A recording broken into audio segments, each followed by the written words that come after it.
Marta, pues para hablar de esta posibilidad, de esta reforma tributaria que se plantea el gobierno nacional, nos acompaña a esta hora a través de la línea telefónica la doctora Cecilia López Montaño, quien es economista y pues ha ocupado diferentes cargos en el país. Ha sido ministra de Agricultura, ministra de Medio Ambiente, directora de Planeación Nacional, también estuvo como senadora. Doctora Cecilia López, muy buenos días. Muy buenos días, ¿cómo están ustedes? Muy bien. Doctora Cecilia, el gobierno nacional está planteando esta nueva reforma tributaria y en este momento pues la crisis económica no está el palo pa' cucharas, como dice el dicho. ¿Cuál es la posición de un economista como usted frente a esta propuesta? Mire, yo creo que aquí hay dos cosas fundamentales. Lo primero es que yo creo que el gobierno no ha entendido lo que significa tener una crisis de demanda como la que tiene Colombia en este momento. Fácilmente tenemos 50% de la población debajo de la línea de pobreza. Y eso tiene la economía frenada y tiene mucha gente en situaciones muy difíciles, en gran parte porque la crisis ha generado una pérdida de trabajo y el gobierno no ha sido capaz ni de generar empleos de emergencia, ni de transferirle a los sectores vulnerables un monto de recursos que les permita tener un mínimo de ingresos para poder comprar lo básico para su vida. Lo que le están dando a la población vulnerable, que era antes de la pandemia más alta la proporción que de pobres, eran 39% de la población, a esa población le están dando 160,000 pesos mensuales, que es menos de lo que es una línea de indigencia, o sea, menos de lo que la gente necesita para asegurar 3 comidas diarias, y no logran cubrir a esa población. Entonces, cuando usted tiene la mitad de la población debajo de la línea de pobreza, que no puede comprar, que no puede vivir, ¿cómo va a hacer una reforma tributaria con un impuesto regresivo como es el IVA? Ahora, la otra pregunta importante es ¿dónde están las cuentas del gobierno? ¿Cómo así que no se han ejecutado, el año pasado no se ejecutaron 20 y pico de billones de pesos en el presupuesto? ¿Cómo así que ha habido plata para que el presidente compre un helicóptero que vale un dineral, que se gasten miles de millones de pesos en propaganda para favorecer la imagen del gobierno, que en la estrategia para la pandemia se hayan asignado unos recursos que nadie sabe exactamente cuánto es, billonarios para propaganda? Entonces, primero aclárenos las cuentas.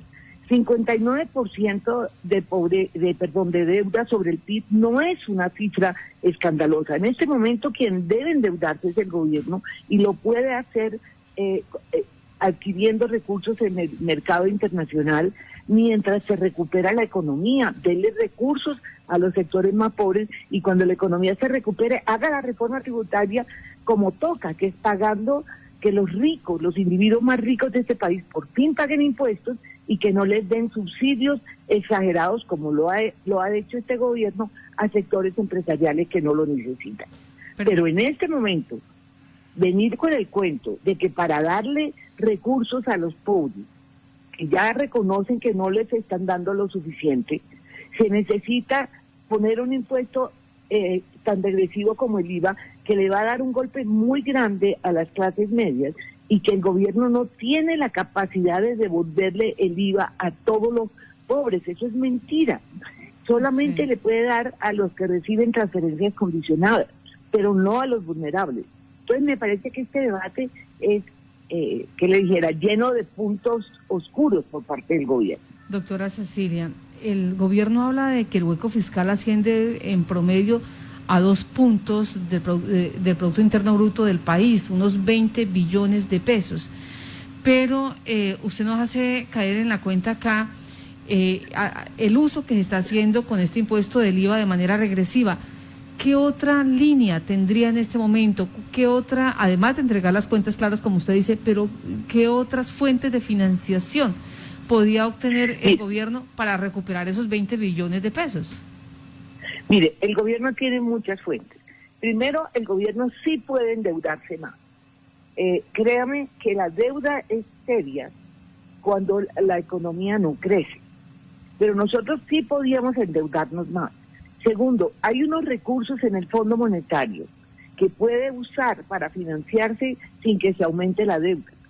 En fin, hay otras formas que no necesariamente son usar un impuesto regresivo en un momento en donde usted tiene semejantes niveles de pobreza. Sí. Ahora, la otra forma, quiere hacer reforma tributaria, perfecto, pero hágala como toca. Simplemente auméntele los impuestos reales a los individuos ricos de este país que no pagan impuestos, ¿sí? Y quítenle las exenciones a las empresas para que ese impuesto nominal sea real, ¿sí? Sí. Y si quiere le puede bajar un poco a las empresas, pero cóbrele a los individuos ricos, que entre otras en Colombia las grandes empresas son de familias muy ricas. Esos dueños de esas familias han estado evadiendo recursos, poniendo todos sus gastos en las empresas, es decir, escapando la responsabilidad de pagar impuestos. Esa reforma tributaria se podría hacer ahora, el impuesto a la tierra, por ejemplo. Esos latifundios no pagan impuestos. Pero ¿por qué en este momento se acude, en un momento de semejante nivel de pobreza, de semejante crisis de demanda interna, que es un motor de crecimiento de la economía, por qué en ese momento se pone un impuesto regresivo? Mire, aquí supongamos que el gobierno pudiera darle el subsidio, devolver el IVA a todos los pobres y vulnerables, que es falso. No tiene la capacidad para hacerlo. No sabe cómo identificar esa población, pero supongamos que lo pudiera hacer, ¿sí? De todas maneras queda aquí un sector que es la clase media. Las clases medias han sufrido muchísimo, nadie las está ayudando. Muchos de ellos son los microempresarios que no han podido volver a abrir sus negocios, porque entre otras no hay quien les compre cuando usted tiene semejante nivel de pobreza en el país. Esa gente va a estar muy golpeada por el IVA. Entonces, ¿qué van a hacer? Supongamos que le pudieran devolver el IVA a los pobres y vulnerables, pero van a crear otros nuevos pobres que son las clases medias y medias bajas, que van a salir muy golpeadas con un impuesto tan regresivo como el IVA. O sea, hay salidas, pero no esta salida de usar un impuesto regresivo cuando el país tiene una crisis de demanda con unos niveles de pobreza que son la mitad del país. Ayúdenos con un tema, las exenciones a las empresas. Por ejemplo, ¿qué empresas? ¿Y qué traduce esto de las exenciones para que la comunidad casanareña, la Orinoquía, pues tenga claro de dónde es que se puede recaudar esos dineros? Mire, por ejemplo, mire lo que está pasando con las zonas francas, por ejemplo. Las zonas francas no pagan impuestos y no exportan nada. Recuerdo que alguna vez, creo que un exministro de Hacienda decía que las zonas francas están pagando 9% de impuestos. Eso, por ejemplo, ha sido una manera de evadir impuestos impresionante. Y es muy regresivo porque eso es una competencia muy desleal con las empresas que no han creado estas fantasmas que creó el presidente Uribe. Estos contratos en donde congelaron los impuestos a las empresas por décadas. Mire, le dieron en la anterior reforma tributaria de Duque, le dieron casi un punto del PIB de exenciones a las empresas. Y resulta que eso no lo han tocado y eso lo han podido eliminar porque eso entró en ejecución este año. Sí hay formas de financiarse. Si le queremos creer el cuento de que de verdad tienen problemas de dinero, de financiación, si creemos que eso es cierto, la verdad es que si tienen miedo que les quiten que las certificadoras de riesgo le quiten esos derechos a Colombia y se encarezca la deuda, hay otras formas de financiarse, pero ¿por qué tienen que recurrir a mentiras como que este es un impuesto Robin Hood, o sea que le quitan a los ricos? Mentira, le quitan a todo el mundo, sobre todo a las clases medias, ¿sí? Porque ¿quiénes son los mayores consumidores de alimentos y de productos básicos? Los pobres. Eso es una proporción muy pequeña del gasto que hacen los ricos. Entonces aquí, como le digo, hay otras formas de financiarse si es verdad que necesitan un monto tan grande de recursos. En este momento, situación de pandemia, próximas elecciones, donde ya se están organizando los partidos, sus bancadas, ¿usted considera que puede estar pasando ese proyecto de ley en el Congreso? Mire, si pasa esa punta de mermelada, porque ya los congresistas se pusieron las pilas y vieron que la única manera de sacarle plata al gobierno para financiar sus campañas presidenciales y de Senado y todo eso es diciendo que no para que el gobierno les dé contratos. Entonces imagínense el negocio que está haciendo el país. O sea, si sacan una reforma de estas tan regresiva, la sacan es gastándose una gran cantidad de recursos fiscales, en vez de dárselo a los pobres que lo necesitan, se lo van a dar a los congresistas para que a través de contratos tengan la plata para financiar sus campañas. Porque ya los congresistas, inclusive los del Centro Democrático, están diciendo que no van a votar la reforma. Entonces, eso en plena precampaña significa que el gobierno va a empezar a comprar congresistas. Mire el enredo en que se han metido en el gobierno. Sí, señora. En este momento, la recomendación, usted fue ministra en esta área y sabe, la recomendación entonces para el ministro de Hacienda. Mire, yo creo que necesitamos claridad en las cuentas y necesitamos que el gobierno sí busque otras fuentes de financiación. Aquí la palabra que está diciendo Naciones Unidas es: no es el momento de austeridad para el gobierno, es el momento para que todos los gobiernos se endeuden. Ahora, busquen otras alternativas, que las hay. Miren los recursos que hay en el Fondo Monetario Internacional para Colombia, que no constituyen deuda. Pero si necesita hacer una reforma tributaria, hágala que necesita este país, que es cobrarle a los individuos ricos de este país que no pagan impuestos y quitar esas exenciones que no se necesitan en empresas, como por ejemplo estos impuestos tan bajos que están pagando las famosas zonas francas que no exportan, que simplemente se acogieron a esta idea absurda del gobierno de Uribe, que le ha dado miles de millones de recursos a empresas que no lo necesitaban. Voy paralelo con un tema, exministra. Usted habla, muy posiblemente va a pasar la reforma tributaria, pero paralelo a eso el gobierno nacional ha sacado un estatuto, para, digamos, el recibo de comunidad venezolana.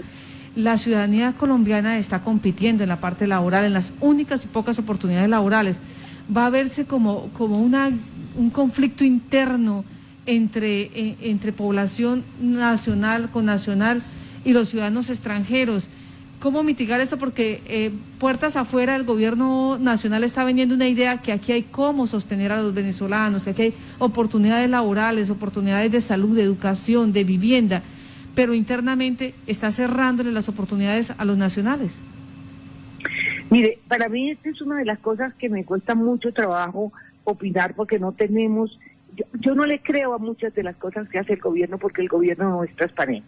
O sea, esta decisión del presidente, que suena lógica, porque tampoco es lógico que seamos tan discriminadores y tan unos connacionales como los venezolanos, porque ellos en su época recibieron a los colombianos en montos aún, en una proporción de población aún mayor. Sí, eso suena como lógico, pero por otro lado hay algo ahí que yo no entiendo, es decir, y que no nos han explicado, porque si tenemos la mitad de la población debajo de la línea de pobreza y tenemos que atender a esa gente, y Colombia aparece a nivel internacional como el país que junto con Bolivia y Ecuador en Sudamérica son los que están dando el menor apoyo posible. Pues hemos perdido comunicación. 5 veces más de recursos a la población vulnerable. Entonces, es como la cuadratura del círculo. Es decir, ¿cómo van a resolver ese conflicto si aquí tienen a la mitad de la población debajo de la línea de pobreza? Que nos lo expliquen. ¿Qué están pensando? Hay una decisión, hay una decisión noble o hay algo detrás de todo esto que no entendemos. Es que quieren que ellos voten, están diciendo que no. Pero es que yo no le creo a este gobierno, porque como le digo, aquí no hay transparencia. Si usted tiene una crisis de demanda de esta magnitud, si usted tiene la mitad de la población debajo de la línea de pobreza, ¿cómo va a ser con 1,5 millones o 2 millones más de personas que están en esas mismas condiciones? Que nos expliquen eso. Yo no tengo claridad de qué es lo que está buscando el gobierno.